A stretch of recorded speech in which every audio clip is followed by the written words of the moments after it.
Bienvenue, devant moi se trouve un Honor Magic Pad 4 et aujourd'hui je vais vous montrer comment activer le mode économie d'énergie sur cet appareil.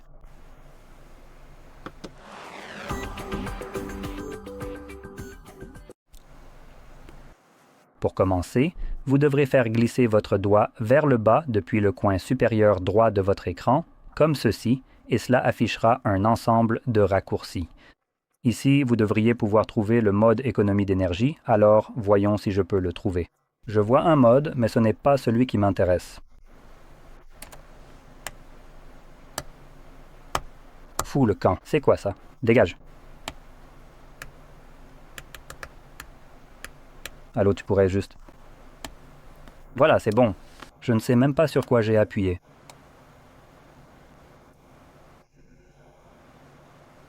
On dirait qu'il n'est pas ajouté ici. Donc, on peut le faire nous-mêmes en cliquant juste ici.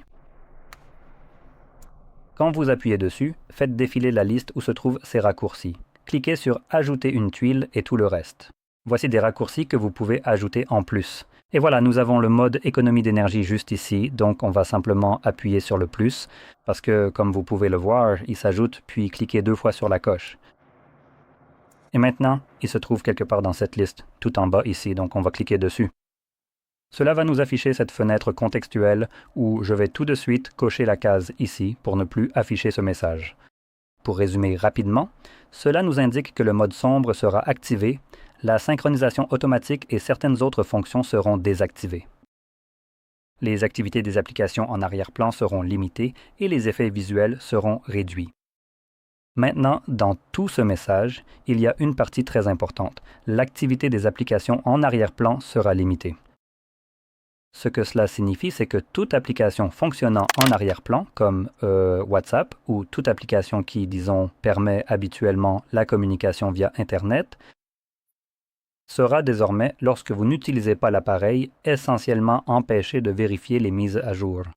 Donc, quelque chose comme je l'ai dit, WhatsApp ne pourra pas vous notifier si quelqu'un vous envoie un message, parce que l'application elle-même ne peut pas se connecter au réseau et donc ne peut pas non plus vous notifier. Parce qu'elle n'est au courant de rien de tout cela, maintenant, lorsque vous ouvrez cette application, elle va automatiquement synchroniser toutes les informations manquantes et vous notifier. Donc, c'est quelque chose à garder à l'esprit lorsque vous utilisez ce mode. Et ceci n'est qu'un mode d'économie d'énergie classique. En fait, nous avons un autre mode que je peux voir juste ici. Encore une fois, s'il n'est pas visible, vous pouvez l'ajouter de la même manière que j'ai ajouté le mode d'économie d'énergie classique. Mais lorsque vous activez celui-ci, il est un peu plus poussé, donc il fait tout ce que fait le mode normal. Et plus encore, signifie ceci. Comme vous pouvez le voir, il change le fond d'écran, supprime des applications, ou apparemment retire tous les raccourcis ici. Oh non, attendez, il semble que le stylet ne fonctionne pas. Voilà, donc j'ai réduit les raccourcis ici. Et comme vous pouvez le voir, toutes ces applications ici, on a en gros quoi? Téléphone et contact. Maintenant, vous pouvez en ajouter d'autres, mais toutes les autres applications sont actuellement complètement arrêtées en arrière-plan, donc elles ne peuvent pas fonctionner. Et vous pourriez potentiellement simplement l'ajouter ici. Par exemple, je veux ajouter Facebook, donc maintenant je peux l'ouvrir. Et une chose de plus, ici, vous pouvez voir, parce qu'il privilégie l'autonomie de la batterie, il vous indique combien de batterie il vous reste. Donc avec 99% de batterie, on va avoir seulement 234 heures et demie d'autonomie avec ce mode. Intéressant. Maintenant, terminons en cliquant juste ici sur Quitter, quitter. Et cela va revenir, je pense, au mode économie d'énergie, puisque c'est le dernier que j'ai utilisé.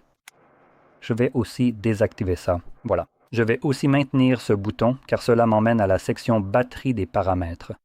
Et cela m'indique également combien d'autonomie chaque mode va me donner. Donc en ce moment, sans aucun mode d'économie d'énergie, on va avoir environ 74 heures d'autonomie, ce que vous pouvez voir juste ici.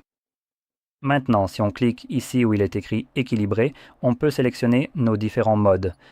Nous avons le mode économie d'énergie qui nous donne plus de 10 heures supplémentaires d'autonomie, donc on atteint 80, presque 85 heures. Et puis le mode ultra économie d'énergie passe de 85 à, mon Dieu, 240, 234 heures, ce qui est un saut incroyable. Donc vous pouvez choisir celui qui vous conviendra le mieux à tout moment. En général, si vous avez environ 10% ou 20% de batterie, vous pourriez être intéressé par le mode économie d'énergie classique. Mais si vous avez besoin que votre appareil tienne toute la journée, potentiellement, alors qu'il ne vous reste que 10% ou moins de batterie et que vous devez l'utiliser, alors vous pouvez essayer le mode ultra économie d'énergie. Et cela pourrait potentiellement vous permettre de tenir toute la journée en réduisant simplement l'utilisation de l'appareil. Donc, comme je l'ai dit, selon votre situation, vous pouvez envisager ces deux options et choisir simplement celle qui vous convient le mieux à ce moment-là. Bref, cela étant dit, j'espère que vous avez trouvé cela très utile. Et si c'est le cas, n'oubliez pas de liker, de vous abonner et merci d'avoir regardé.